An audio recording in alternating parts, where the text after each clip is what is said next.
आता अजून एक महत्त्वाची गोष्ट, आर्याशी वाकडं वागून बघितलं पण काहीच साध्य झालं नाही। आता तिच्याशी गोड बोलायचं आणि तिच्या मनात काय चाललंय हे काढून माझ्यापर्यंत पोहोचवायचं। बरं, आणि हे सगळं कसं करायचं हे तुम्हाला वेगळं सांगायची गरज नाही, त्यात एक्सपर्ट आहात तुम्ही। आणि हो, आपल्यात जे ठरलंय ते कुणालाही सांगायचं नाही, अगदी मिलिंदलाही नाही।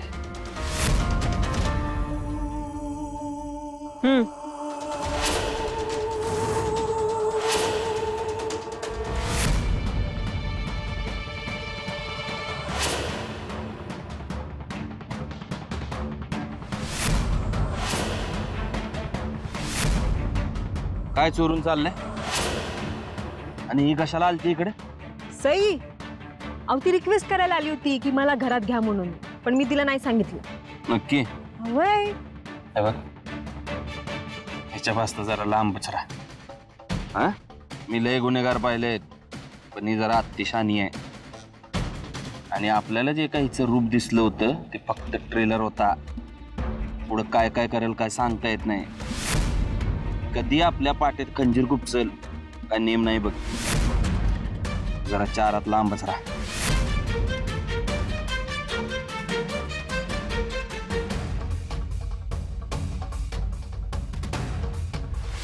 ओय, चला।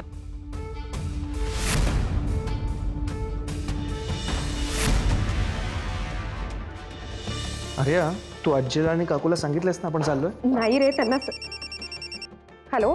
हा हॅलो, अरे मी बाबा बोलतोय। बाबा तुम्ही कोणाच्या फोनवरून फोन केलात? हा अगं त्या पंडितनी त्याचा फोन दिला होता ना संकेतला, त्याच्यावरनं बोलतोय।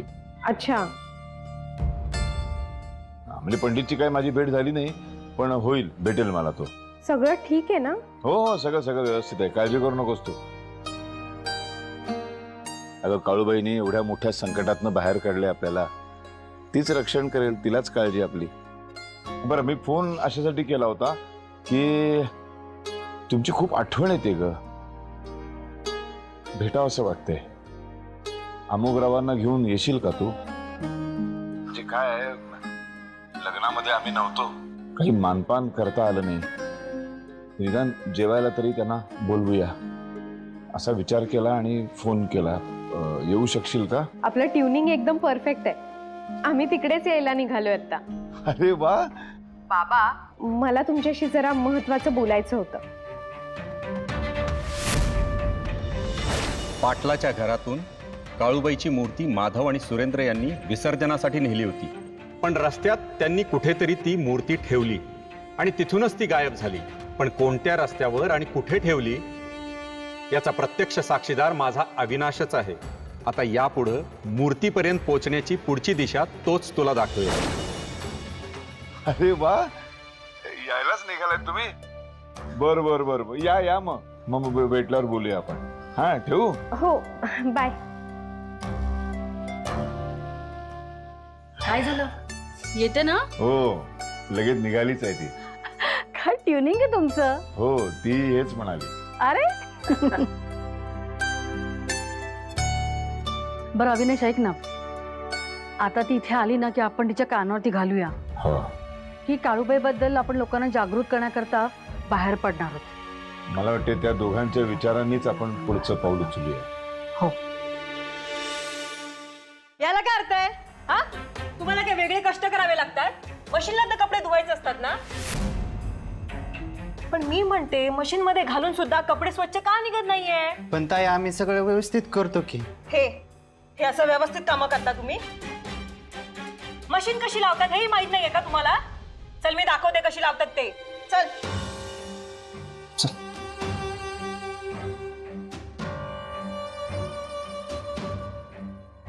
सावकाश सावकाश, इतकी कसली घाई? हवा मग दादा, वॉशिंग मशीनचा प्लग बिघडलाय, अहो संपूर्ण मशीनला करंट बसतोय, इलेक्ट्रिशियनला घेऊन आलोय त्यासाठी।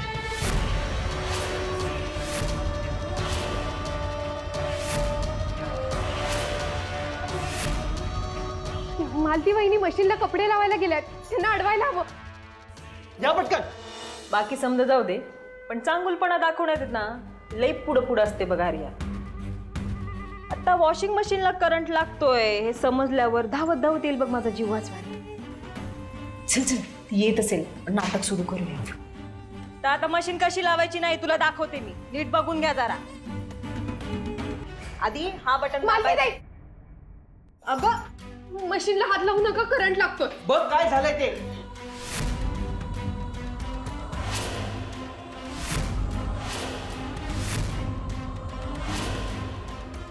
तुला कोणी सांगितलं? अहो ते मी इलेक्ट्रिशियनला आणायला गेलो होतो. मग मला कधी सांगणार होतास? हा मेली असते ना मी हात लावून आला, आता ही आली नसती.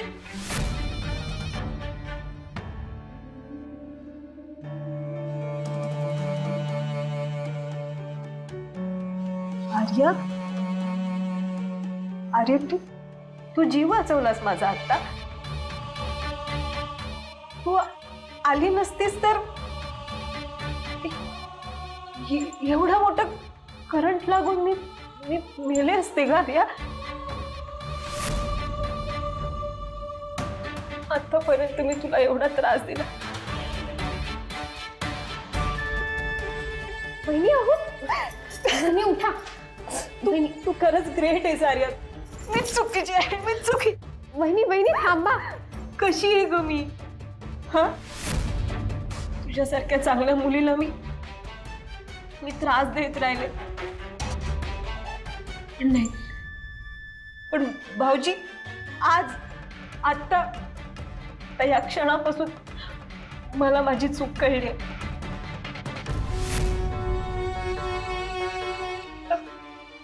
मशीनला हात लावून जीव गेला असता ग माझा. सॉरी आर्या, खरंच सॉरी भाऊजी, खरंच सॉरी. आतापर्यंत मी तुला जेवढा त्रास दिलाय ना त्याची माफी मागते मी तुझ्या समोर. अरे मला खरंच माफ कर अरे, खरंच मला माफ. मालतीताई हात जोडू नका बरं. नाही, जोवर तू मला माफ करत नाहीस ना तोवर मी माझा हात खाली नाही करणार. हो असं काय करताय? माझा खरंच तुमच्यावर राग नाहीये. तुमच्यावरच काय घरातल्या कोणावरच मी रागवले नाहीये.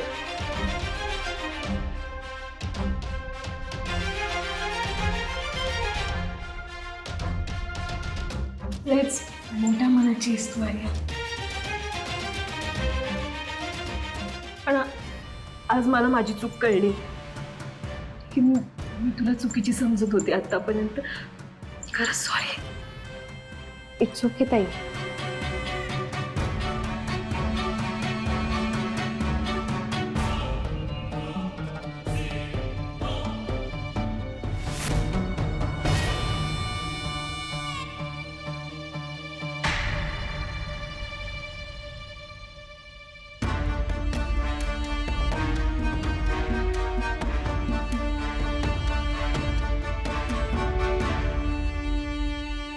तुम्हाला बघून काम नाही करतायत का रे?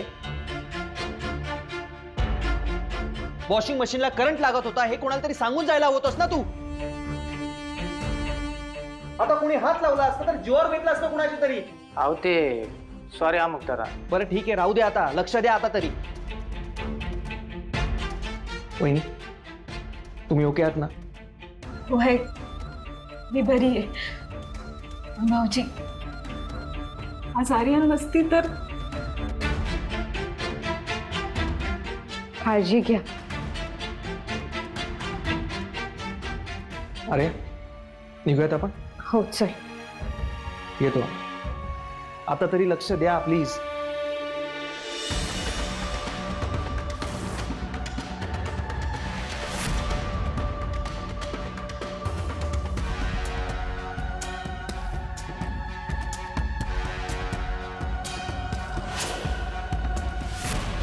एक नंबरची घोळसटेस तू आर्या.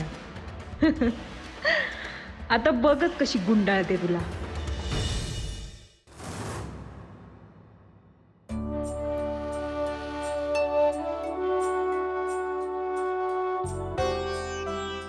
बरं जरा ते मिरच्यांचं ताट द्या नाही. येते. तुम्हाला काय सांगितलंय? अहो जाहो करायचं नाही ना. आता तुम्हाला अविनाशनी बहीण मानले ना, मग तो दादा मी बहिणी. हो, प्रयत्न करते मी. आणि मला आवडेल म्हणायला, पण थोडं अवघडल्यासारखं पण होतंय. काय हे? असं करून कसं चालेल?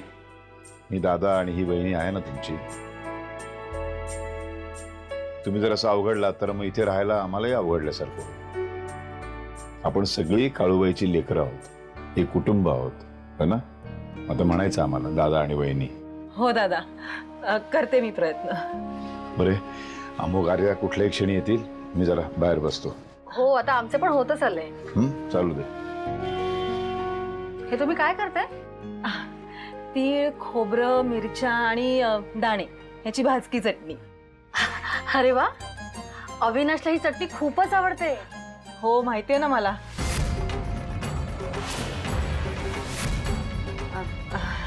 नाही म्हणजे आर्या म्हणाली होती ना तसं. मी बऱ्याच वेळा करते ही. अच्छा, तेव्हा ती म्हणाली होती. वा वा वा वा वा. बासुंदी केली आहे का? अख्ख्या घरात घमघमाट सुटलाय. काय माहितीये का, जेवढं होतं त्याच्यात आम्ही स्वयंपाक केलाय. काय तुमचं नीट कौतुक पण करता येत नाही हो.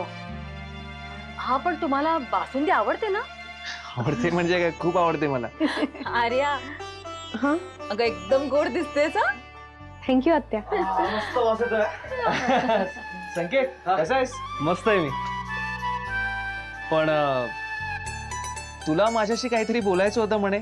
हो, ऍक्च्युली काय ना, घरात बसून बसून खूप कंटाळा आलाय आता. काही काम असेल तर सांगा ना मला. अरे का नाही? बरं मला सांग, तुला कशात इंटरेस्ट आहे? आय मीन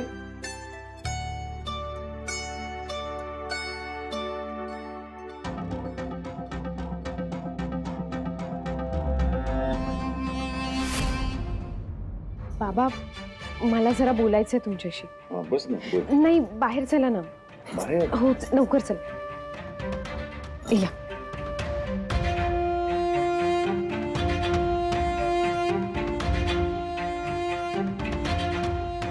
काल काल पुन्हा दत्तात्रय आजोबांनी दर्शन दिलं मला. हो,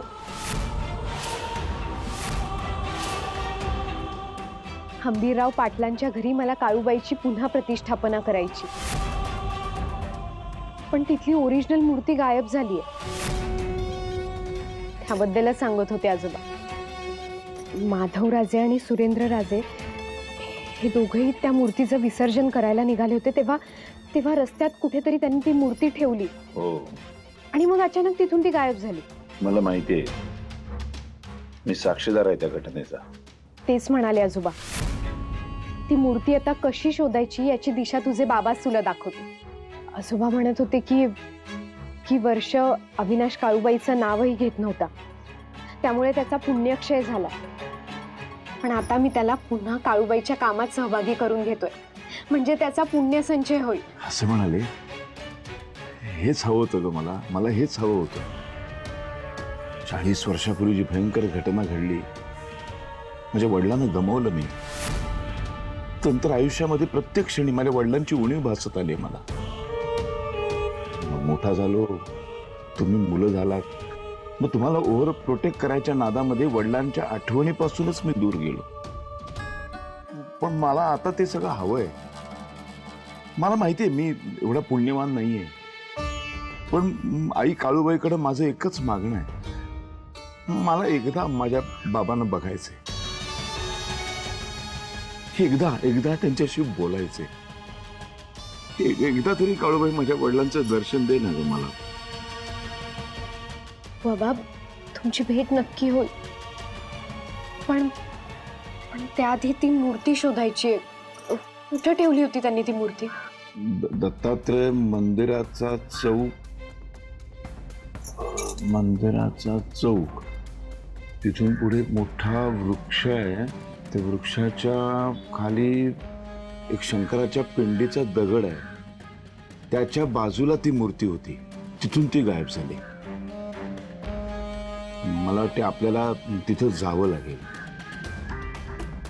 तिथे आपण गेलो तर नक्की खात्री आहे मला, आई काळूबाई तिथून पुढे आपल्याला मार्गदर्शन करेल. चालेल, आपण जाऊया नक्की. हा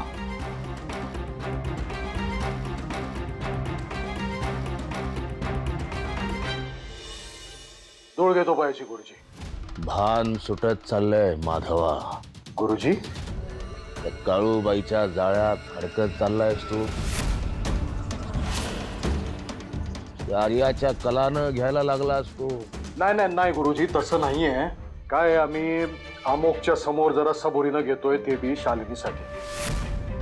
तो आमचं एकुलतं एक पोरग आहे ते जर आमच्यापासून कायमचं दूर गेलं ना तर शालिनीला सांभाळणं लय अवघड होऊन बसेल आमच्यासाठी. म्हणून त्याचं मन राखतोय आम्ही, एवढंच. अमोकचं सोड तू आता. तू असाच वागत राहिलास ना तर एक दिवस शालिनी आणि तुझ्यात होईल ताटातूट. आपण गुरुजी या लहान मुलीला बाहेर काढ वाड्यातून. नाही तर सिद्ध आहे मी, स्वयंसिद्ध. वय गुरुजी.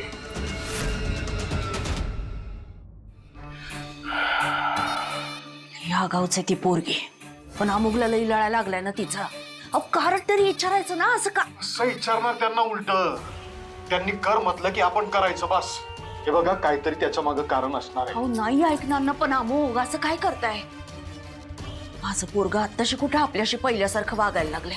आता परत वाद उकरून काढायला नको ना.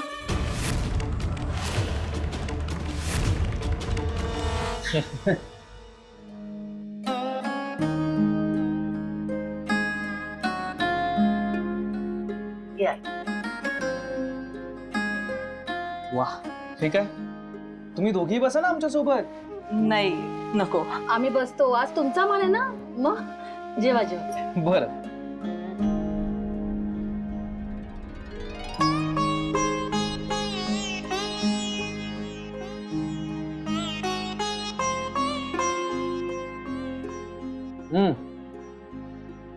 मस्त झालाय स्वयंपाक.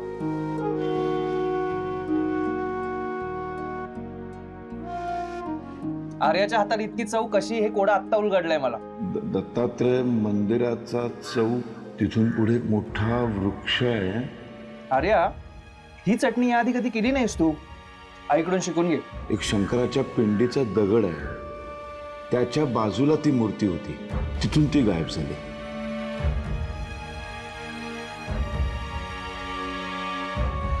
आर्या, तुझ्याशी बोलतोय मी, कुठे लक्ष? नाही नाही. काय नाही नाही. इथे हो हो म्हणायचं होतं. ही चटणी ऐकून शिकून घे असं म्हणालो मी. हो, अरे ऍक्च्युली तिच्याकडून बऱ्याच गोष्टी शिकायच्या होत्या मला. हो ना. काय तुमचं लग्न असं अचानकच झालं. आम्हाला तर आर्याची अशी प्रेमाने पाठवणी पण नाही करता आली. पण खरंच तुमच्यासारखा इतका भला जावई मिळाला ना की आम्हाला सगळं भरून पावलं बघ. हा, पण आम्ही पुढे मागे हौस मात्र नक्की करा. पुढे मागे कशाला? सगळे बसलोय जेवायला. हा, मग घास भरवण्याचा कार्यक्रम होऊन जाऊ दे ना. मला आवडेल. भरवा की एकमेकांना घास. आणि हो, नुसतं नाही, उखाणा घ्यायचा बरं का. त्या ग आता नको. बाबा पंक्तीला बसतील ना तेव्हा आपण घेऊया उखाणे. बर. ते आत सहस्र जप करतायत ना. नेवर माइंड, जाऊ दे, उखाणा वगैरे जाऊ दे. पण माझा कान पिळण्याचा मान तो बाकी अजून. तो मी करू शकतो. पण गिफ्ट आणायचं विसरलोय मी. बर,